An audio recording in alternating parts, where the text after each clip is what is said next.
Hey, everybody, Mark Herman, a.k.a. LA Bengals fan on most of the major platforms. I'm joined here, as always, by a partner in crime, Sam Snyder, Primetime Sports Talk. And this is the AFC Championship Preview Jungle Talk. Yeah. Let's go. First one ever. Go. First one ever. So, all right, we're going to go through. Now, in the last, in our recap, we did not talk about any of the bad stuff. So we're going to touch on, because we didn't want to rain on the parade from our victory in Tennessee. So I tried really hard. Yeah, but I tried really hard. So we're gonna start out talking about the bad things we didn't bring up on Sunday. Then we'll go ahead, we'll talk about some news, and then we'll preview this game coming up. So yes, sir. The biggest thing I have is that had to be the worst offensive line performance of the season, what we saw on Sunday. Now, I know we were up against probably one of the best, if not the best, defensive lines in football, but I think the best. Okay, well, but with that said, that was the worst performance I've ever seen. 3 sacks in the first quarter, 5 sacks in the first half.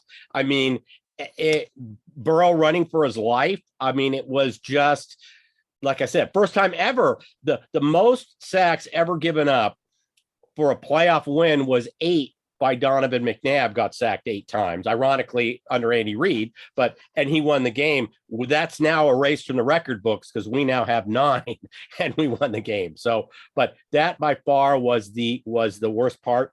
The other thing, and we talked about this on Sunday just a little bit, was there were a couple. I know that there were times where Burrow couldn't get rid of the ball, but there were 2 third downs where Burrow took a sack and took us out of field goal range. And you have, in a field position, close game like that, you have to get rid of the ball. If you see it, just chuck it out of bounds. You have to get rid of the ball. And that was not good. I'll let you touch on those 2 before I give you my last 2. So yeah, and I want to drop something on that. By the way, I lived in Philadelphia during the exact time you're talking about McNabb. I was a big fan. I lived in Philly. Obviously, I'm a Bengals fan through and through, but I lived in Philly, so I was rooting for them too. But I was there for that. Somebody else gave me a lot of trouble in the comments for complaining about Burrow holding on to the ball too long.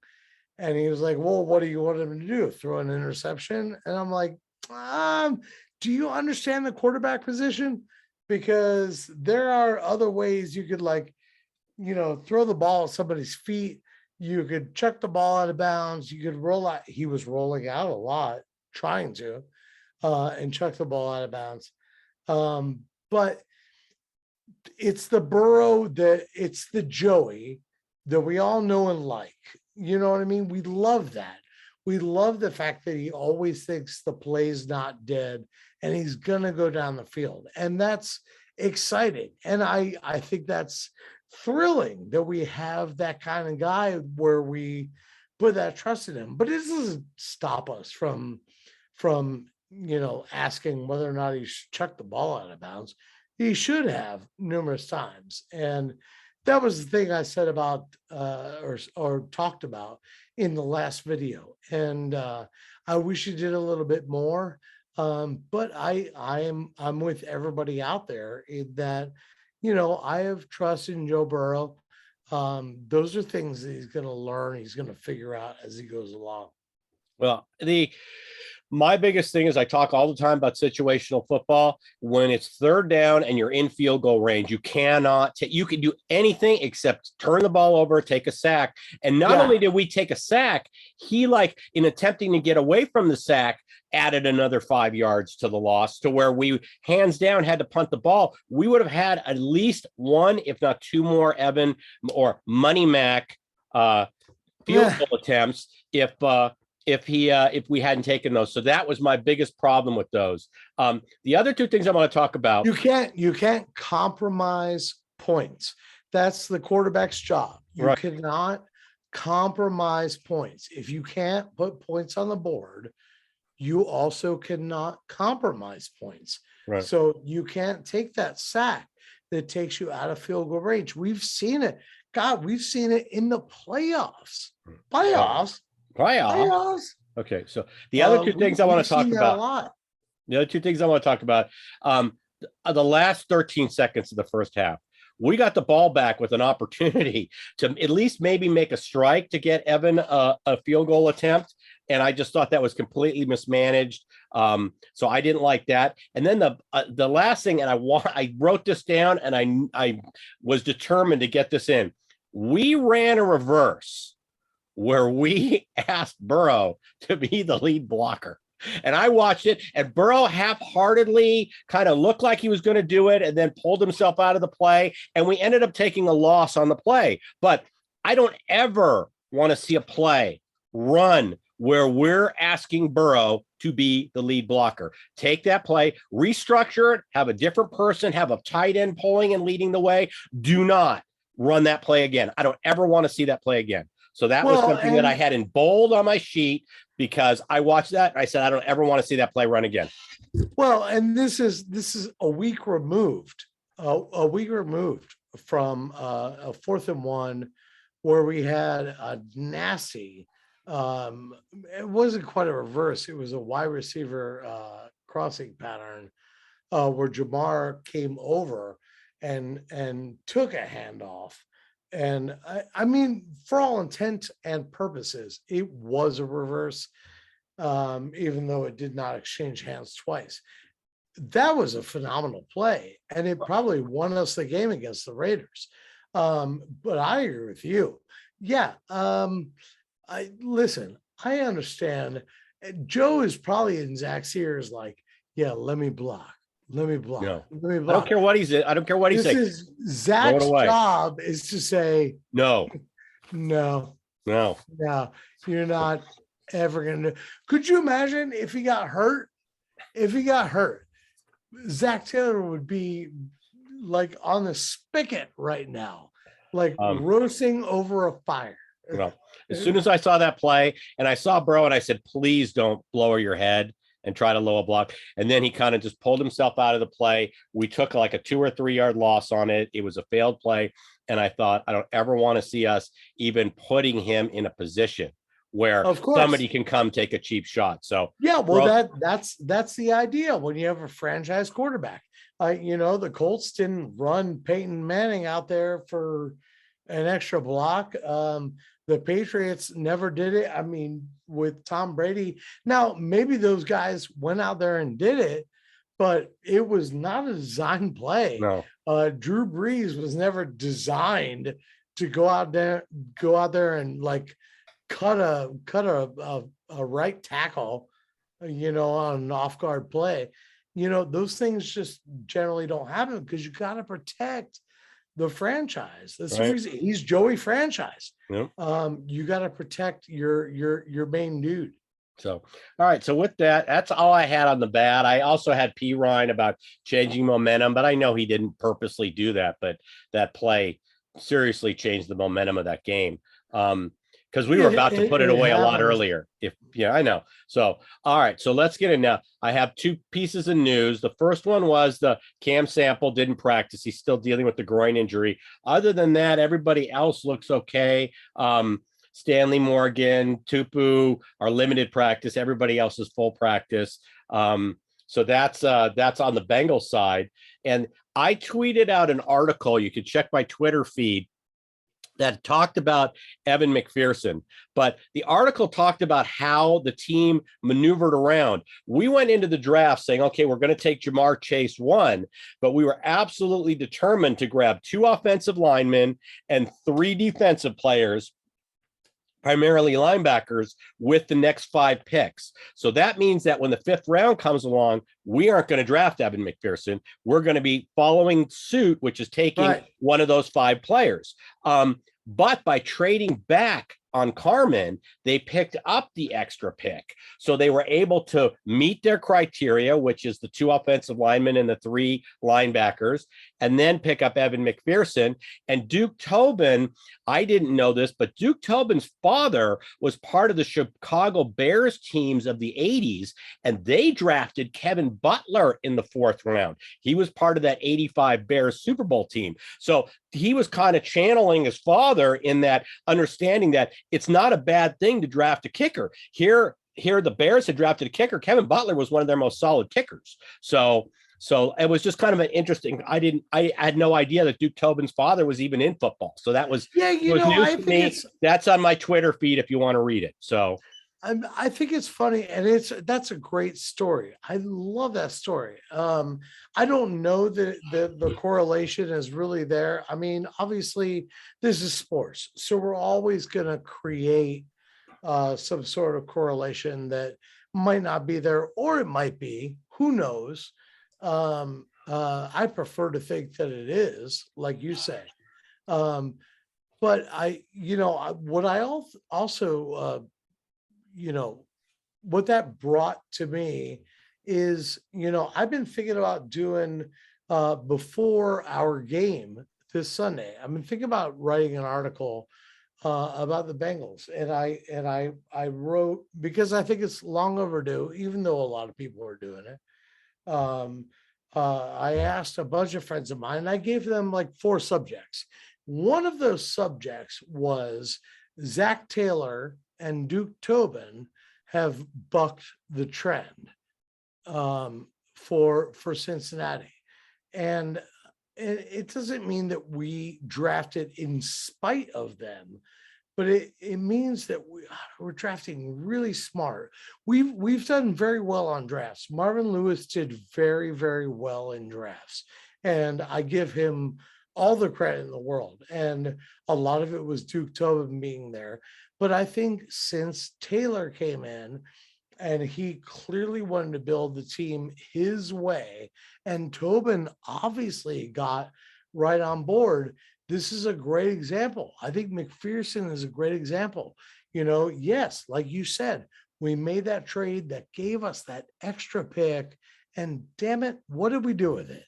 We got this guy that just on the sideline looked at his teammates and said, looks like we're going to the AFC Championship, before he even walked out on the field. I mean, this is a 24-year-old, 23-year-old? Under 25. He's part of that core under 25. Jamar Chase calls him little brother. And he's older than Jamar Chase.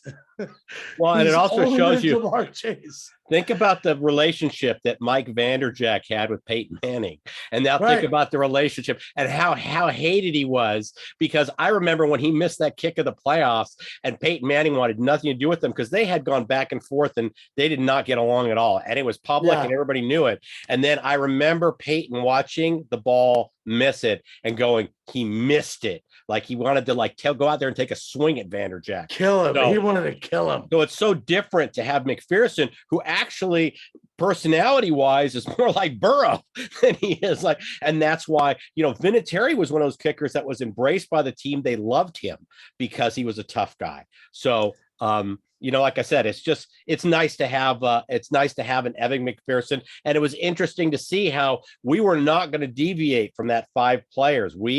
We're taking Chase, and then in the next 5 picks, we're taking two linemen and 3 linebackers, and being able to manufacture the pick that led to McPherson. So and look what came out of that offseason. And I know we're getting off track. We're supposed to be. No, we're going to preview the game in a second. I'm going to pull you back on track. We're supposed to be previewing the Chiefs. Finish your thought here, and then we're previewing. But this is undeniable. You know what I mean? This is good talk. But this is between the rookies and the veterans that we brought in. We're talking about bringing in guys that now go into press conferences and are just, like you said Evan McPherson seems like a Joe Burrow. It's because they're confident. They're confident. I mean, they are. I mean, their balls are scraping the ground. All of them. Everybody. Whether they're rookies, whether they're guys that came in from another team, whether they're guys that came in on a free agent contract. And that was the other thing. When I said I was going to write an article, one of the other options was, talking about free agents that took a chance on the Bengals. And obviously money is a big thing in football.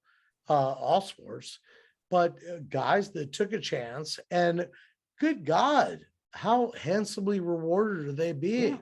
And they're doing great work. I mean, Mike Hilton has been, unbelievably well rewarded, but how good for him to be in the AFC Championship game. I'm still, every time I see the commercial on the screen, there's only 2 games left. Right.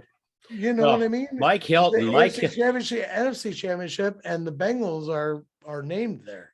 Mike Hilton jumped ship from Pittsburgh at the perfect time because he jumped over to us and he can stay here and we've got our future is bright. So he got off a sinking ship just in the nick of time. He's been all Bengals all the way. Oh, he's been our biggest ambassador. He's one of the reasons we got Hendrickson. If you listen to him, you would think he's been a Bengal through and through the entire time.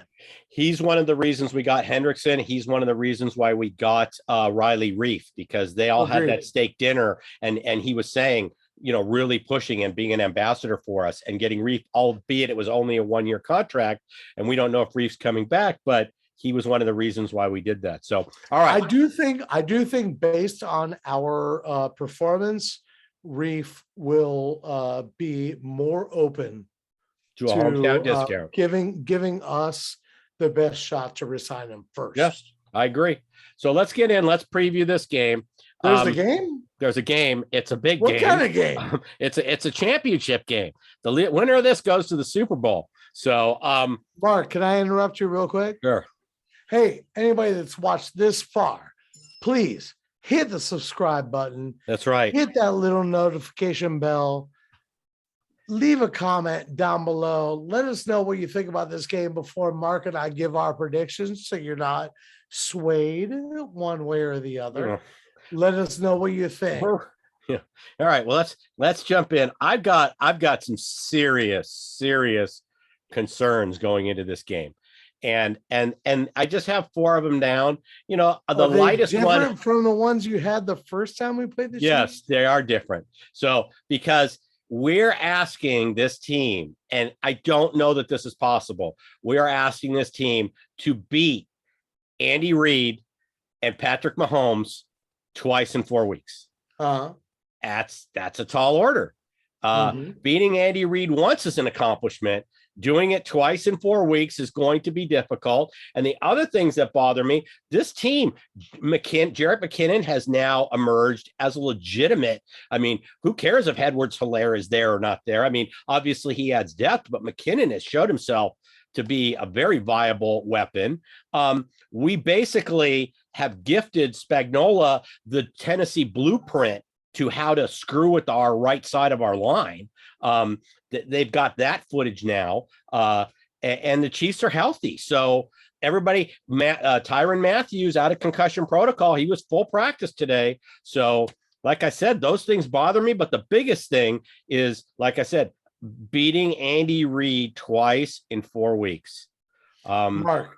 And we cost this team the 1 seed. This team would have had the 1 seed had we not knocked them out of it. So don't think they have forgotten that. Yes. Can we pause for a second? Okay, so that's what troubles me. We just paused. We're back. That's what troubles me.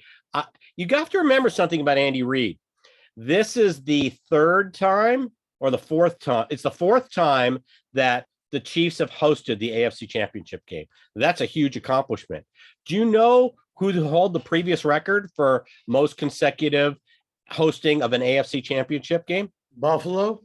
No. Andy Reid, or not AFC, but championship game. Andy Reid at Philadelphia had 3. That's the kind of coach we're going up against. This guy is a perennial winner. So that's why I'm saying this is a huge task we're asking in terms of beating Andy Reid twice in 4 weeks. That's all I'm putting out. I agree with that. I will say, and I know I'm not arguing against you because I know that we're on the same team, obviously. Right. We beat the Chiefs once, and boy, it was, by the way, if anybody watching ever questioned going forward on 4th, right at the goal line, in order to run out the clock and score to beat the Chiefs the first time, all you needed to see was the Bills gave Patrick Mahomes 13 seconds. And they got tied. 13 Oh, I know. seconds. Right. They give him 13 seconds. And he was like, oh, okay. Well, and if you've read any of the articles, Travis Kelce came in and said, okay, these are the routes that are going to be open. Told Tyreek Hill exactly what route to be running and then how he was going to get them in field goal range. And they ran those exact 2 plays in the huddle and went ahead. So there was no question. Burrow in his interview, post-game interview of that game said, you saw who's on the other side of the ball. That's why we took that approach. So sure. Yeah. I just know it was questioned over and over. Everybody's like, oh, thank God he was right. And I'm like, well, even if he wasn't right, or if we scored too quick, right, they probably would have just gone boom, boom, boom, boom, boom. We're done. Right. So I think at the end of the day, God, I agree with you. Andy Reid, I used to live when Andy Reid was a coach of the Eagles. I used to live in Philadelphia. I love the guy to death. He's a phenomenal coach. I think he and Zach Taylor share some traits. Obviously, Zach is a lot younger, has a lot, further to go. I'm not putting him in the same class, right. but I think they have the same traits as far as aggressiveness and that thing goes. And what I like about Zach is that Zach is he feeds off the youth of this team. You know what I mean? The youth of this team, like, is kind of willing themselves to do a little bit better and ignore the outside talk and ignore, yeah, we're not supposed to do this, but we're gonna anyway. And I think Zach's feeding off that too. And that's really, really exciting. That's something that Cincinnati hasn't had for ever. I don't think. I don't know. I mean, who have we had? Wait. Coslet? He's not youth. Lewis? No, those were older. Sam Weiss should Uh, probably be the only other guy who was a player's coach that excited his players. Sam Weiss would get as excited as anybody on the field. Yeah. And well, so, and even though the one time we had a young guy, it was Dave Shula, and he was clearly not ready. no, He was not ready. Matter of fact, I got a good buddy out there who immediately compared Zach Taylor to Dave Shula. And I was like, can we give him a minute? Just give him a minute. And he's like, I don't know. Feels like Dave Shula to me. As typical Cincinnati fan. Right. I was like, yeah, just give it a sec. Give it a sec. So, it's funny that, you, like I said, we look at this team and it's just amazing how everything's come together. And I'm really excited about where we are. And win or lose this week, we've exceeded expectations. This team has grown so much just by getting as far as they've gotten. So I just want everybody to understand that if we don't pull off the game this week, you should still hold your head high, be happy. We were talking about, you can go to our videos throughout the year. I was talking 9-8, 10-7, and challenging for a playoff spot. I was talking not winning the North. 7-10. I know you had us. So like I said, this has been a huge trade. And I also would like to point something out. Zach Taylor has had an impact on the coach hirings that are happening right now, because Dan Quinn was not hired. Jim Caldwell has not been hired. But who got announced today? Young coaches with unproven records. They don't have all the pelts on the wall that these other coaches have. But if you look at the playoffs, Andy Reid is the only veteran coach. Andy Reid is the only veteran coach in the 4. The other 3 were all hired. Now, I know Sean McVay is now considered kind of a veteran coach, but when he was hired, he had no track record. He had nothing. Same thing with Zach Taylor. So I think that you're seeing that kind of trend in that take the unproven guy who's young and trying to recreate it. And I think we were a big influence on that. I think they've looked at us and said, look, they took a chance on Zach Taylor and they're in the AFC Championship game in their third year. I just think it's important for teams of any city. I know that I'm hard on Cincinnati fans because I'm from Cincinnati.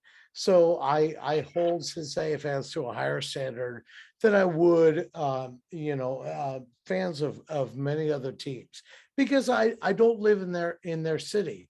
But I know that it goes the same way. I know everybody has the same arguments for or against their coaches, for or against the play calling, for or against who they sign, who they don't sign. Listen, Zach Taylor, after 1 year, everybody was like, screw that guy, get him out of here. And I'm like, it's 1 year. After the second year, people, screw that guy, get him out here. I'm like, it's second year. But you watch, if you go back and watch what Zach Taylor has done, he has systematically gotten rid of the people that were not a part of his system, whether you agree with some of those people or not, whether you agree with the Dunlaps and the Atkins and stuff like that. Some are good, some are bad. I think we all agree that we didn't want this guy to go, but we did want that guy to go, et cetera, et cetera, et cetera. I mean, we can go on ad nauseum, right. But Zach Taylor, it's just like the same thing when you're evaluating a wide receiver. That's not so much the case nowadays, but it used to be. By the third year, that's when you want the wide receiver to really take shape. And I think anymore, I think that's what you do with a head coach. You have to give him a couple years, get rid of the people it doesn't work, give him a couple years to draft the guys he does want. We're forgetting, Zach Taylor's first draft, it was horrible. It sucked. It sucked. It was terrible. But he also just was coming off, being a challenger for the Super Bowl with the Rams. And then he just walks right in, and people are like, oh, we hate Drew Sample. Well, you know what? Drew Sample's still on the team. He's a great blocker. Right. He was never supposed to be a great pass catcher or anything like that. But you give Zach Taylor a couple years, and look what's happened. He has built a pretty good team. And most importantly, the entire team is there's a great picture, by the way. Travion Williams, practice squad up and down to active roster, was wearing a Zach Taylor shirt and a picture of Zach Taylor and all the things he's done below it. And I thought that was cool. And all these guys that are on this team, they all believe in Zach Taylor. And I don't know how much you can ask for. Okay. I really don't in the NFL. Yeah, I agree. So let's get back. You have anything on top of what I said about your concerns, or anything that you want to post that's positive? I guess the only thing I'll mention, and I'll make it quick.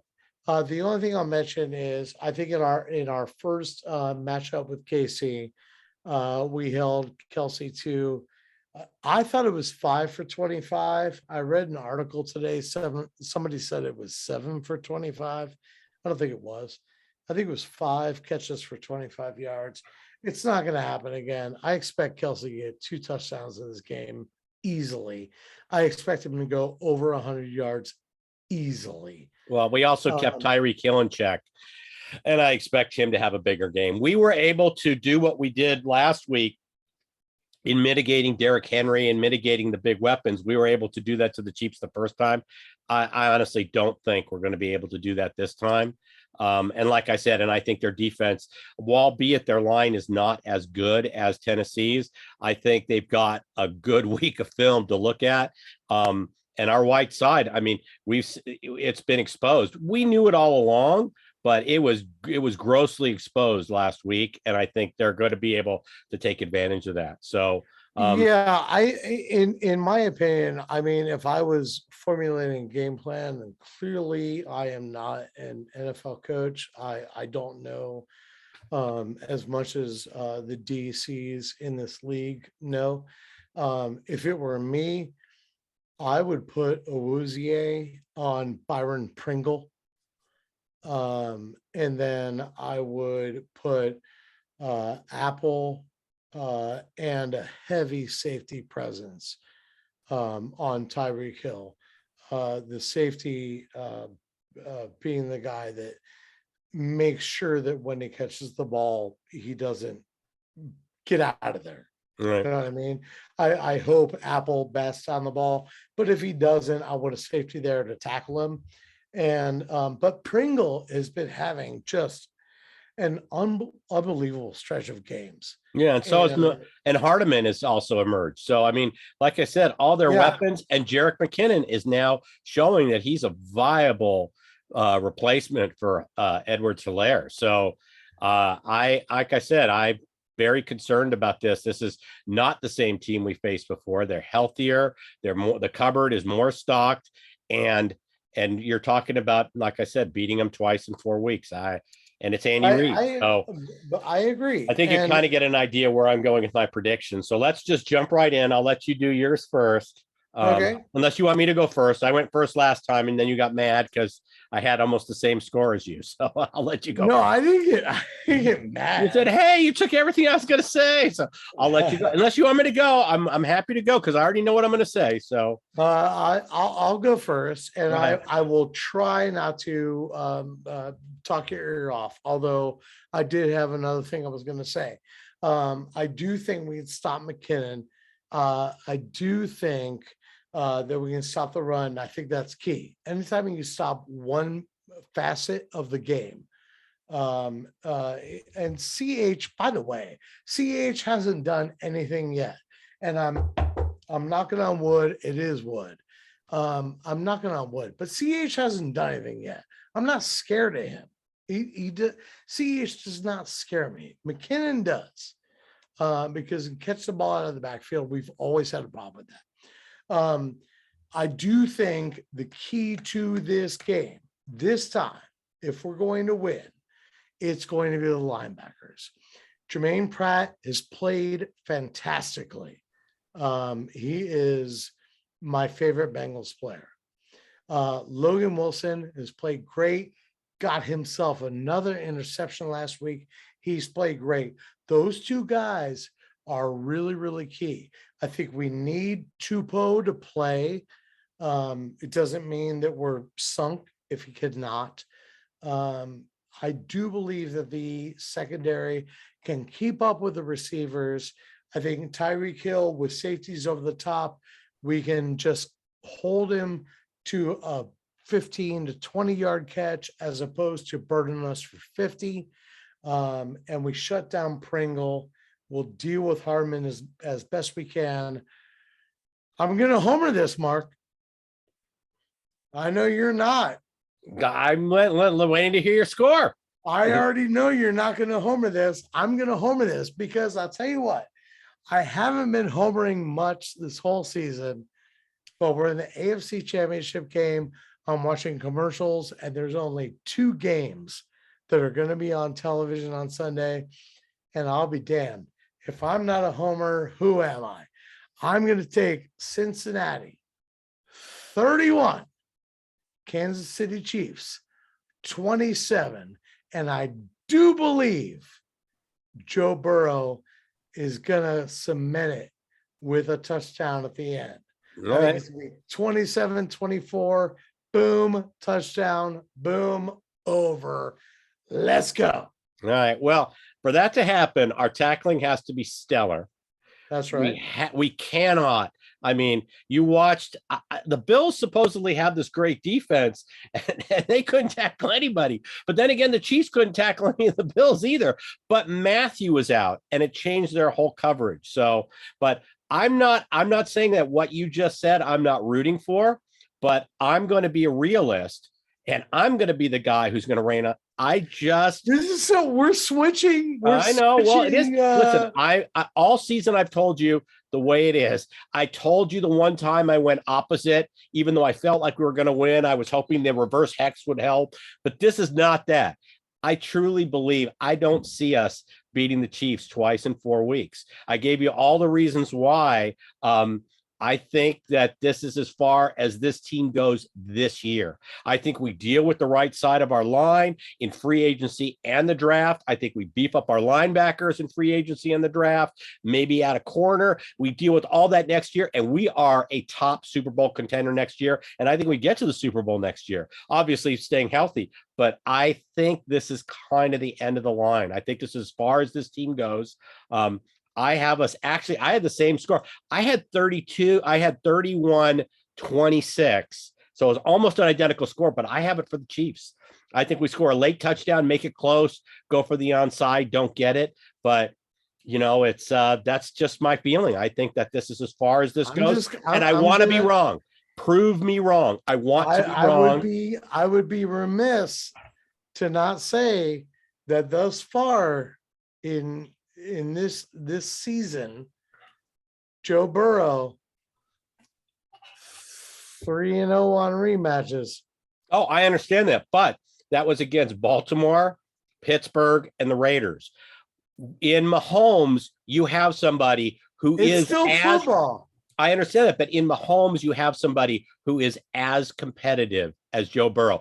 Don't think that Mahomes didn't want this matchup. Don't think that Mahomes isn't looking forward to this matchup. He is cut from the same cloth that Joe Burrow was cut from. That's why when they met in week 17, I said, this is the new Manning Brady. Everybody was talking about Allen and Mahomes, but nobody's talking the Burrow and Mahomes, and obviously Burrow and Allen. These are all going to be great matchups over the years. But I just that's a tall order. And I just I think forget. And if our offensive line hadn't just put up the absolute worst performance I'd ever seen of this whole season, I might have a different prediction, but I just think that we were exposed and this line has gone as far as it can go. But first of all, the Chiefs offensive line, the Chiefs defensive line is not the Titans defensive line. I understand that. But secondly, also, you're not looking at all phases. You're talking about offense only. The reason we won the first Chiefs game is because we solved it. We kept Mahomes off the field. We could do that. Right. Well, like I said, and that's part of the tackling, situational football, getting off the field, kind of everything. And I want to see it happen. My gut says that doesn't happen this week. Yeah, like I said, I hope I'm wrong. I would love to be wrong. But go ahead in the comments. Throw us down your predictions, what you think. Yeah, let's see it. Let's see it, guys. Do not think that in any way, if we don't win this week, this season has been an enormous success. Hey, speaking of the comments, if I could real quick, I went back and forth with I can't remember his full handle, but Ivory. I went back and forth with you, Ivory, on the nicknames for Evan McPherson. And you're right, and I get it. Well, I will agree to disagree. I don't think that endorsing a nickname, Money Mac, I don't think you can endorse your own nickname. I think the answer is whatever they want to call me. My attitude is, if Burrow told us he wanted to be called something, we would call him that. We wouldn't question it. Yes, we would. And if Money Mac wants to keep doing what he's doing, you can call yourself whatever you want. You can call yourself Lucille Ball. I don't care what you call yourself. Just keep doing what you're doing. Keep that swag. Well, his teammates are calling him Shooter. So as far as I'm concerned, he's Shooter. His teammates are calling him Shooter. So, but that doesn't matter. This is just a reminder that we're always reading the comments. We're always responding to comments. Hit that subscribe bell. Hit that subscribe button. comment down below. Give us your score for this game. There you And go. thank you guys all so much. Hit that like button because it helps other Bengals fans see our video, and we appreciate you. All right. We will get up our recap as fast as we can. We'll be in different locations watching the game, but obviously we will definitely get something up on Sunday after the game. I'm like I said, I'm hoping, don't get me wrong, because I predicted Kansas City would win, that I don't want the Bengals to win, because I do. The Super Bowl's here in Los Angeles. I'm in Los Angeles. If they get to the Super Bowl, I will be at that game. So yeah, and you know what else? Mark already told me that if the Bengals make the Super Bowl, he's gonna fly me out there and give me a ticket. He's gonna give me a ticket. Have you looked at the cost of tickets? You look at the cost of tickets and you'll see what you're asking for. I don't have that kind of scratch. He's gonna get me there. But seriously, you guys, follow me. I write for Primetime Sports Talk. You can find us at Talk Primetime. You can find me on Twitter at Buy and Sell You. You can find Mark on all the platforms at LA Bengals Fan, one word. Follow us, chime in, drop some comments, and let's talk to you soon. I'll leave it to Mark to lead us in the Who Day. There you go. So with that, I'm going to say Who Day, everybody. Who Day! And enjoy the championship.